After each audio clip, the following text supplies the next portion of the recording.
लालची गांव। बहुत पुरानी बात है। एक गांव था, नाम तो उसका कुछ और था, पर लोग उसे लालची गांव कहने लगे थे, क्योंकि वह वहाँ के लोग मेहनत तो करते थे, परंतु हर कोई ये चाहता था कि बिना मेहनत के ज्यादा मिले। कोई खेत में काम कम बीज बोता था और पर चाहता था ढेर सारा अनाज मिले।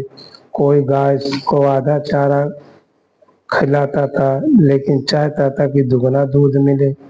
कोई भी अपने हिस्से में संतोष नहीं करता था।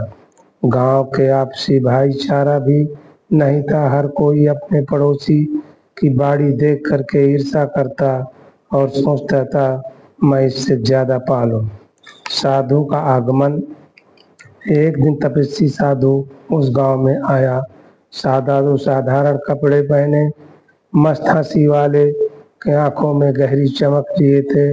गांव के चौपाल पर उन्होंने बैठकर कहा, भाइयों और बहनों, लालच छोड़ो, मेहनत और आपसी प्रेम से जो मिलेगा वो स्थायी होगा। लालच का फल केवल विनाश है। पर गांव वाले हंस पड़े। अरे बाबा, हमको सीख देने आए हो? तुम तो खुद भीख मांगते हो। जाओ जाओ, अपना काम करो। साधु मुस्कुराया और बोला, ठीक है, समय आने पर तुम्हें मेरी बात याद आएगी। कुछ महीने बाद गांव के पास वाले जंगल में एक बात फैली।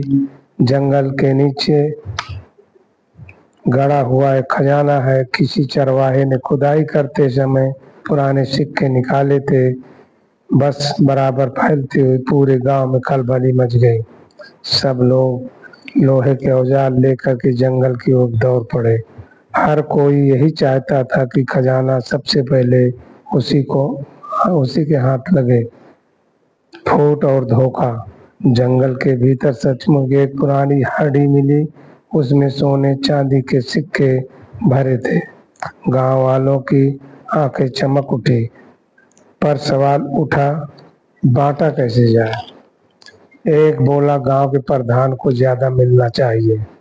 दूसरा बोला, जिसने पहले देखा उसका हिस्सा सबसे बड़ा होगा। तीसरा बोला, हम सब बराबर बांटेंगे।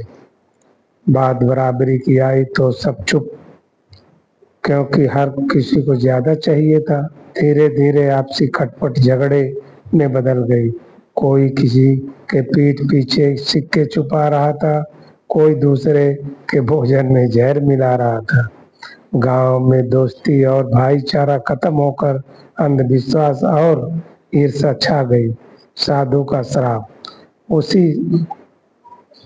वही साधु फिर आया। उसने देखा कि गांव वाले खजाने के लिए लड़ झगड़ रहे हैं। साधु ने गंभीर स्वर में कहा, हे लालची जनों, मैंने पहले ही चेतावनी दी थी कि ये खजाना तुम्हें सुख नहीं देगा। गांव वाले हंसकर बोले, जाओ, तुमको इससे क्या लेना?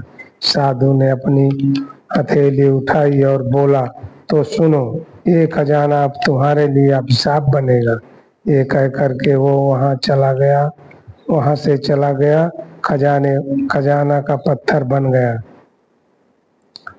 रात भर गांव वाले खजाने को रखवाली करते हुए सुबह उठकर देखा तो हाड़ी में सोना चांदी कुछ नहीं था, सब पत्थर में बदल गया था। लोग एक दूसरे पर शक करने लगे। किसी ने, तूने चुरा लिया होगा। दूसरा बोला, तूने चुरा लिया होगा तो बदल डाला होगा। गांव में मारपीट, लहू लुहान तक की नौबत आ गई। गांव का पतन। धीरे धीरे गांव और आपसी झगड़े ने गांव को बर्बाद कर दिया। खेती बाड़ी चौपट हो गई, क्योंकि सब लोग खजाना ढूंढने और एक दूसरे पर निगरानी करने में लगे रहे थे। पशु पक्षी भी गांव छोड़कर भागने लगे। लोगों के घरों में अन्न खत्म होने लगा।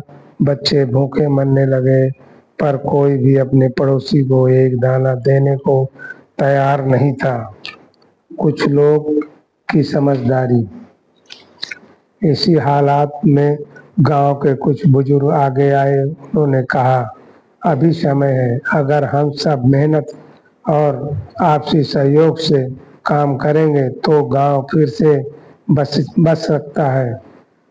अगर लालच में डूबे रहो तो गांव हमेशा के लिए उजड़ जाएगा। धीरे धीरे कुछ नौजवानों ने उनकी बात मान ली। उन्होंने साथ मिलकर खेतों को सवेरे कुआं की मरम्मत की और मेहनत से फसल उगाई। शिक्षा और अंत।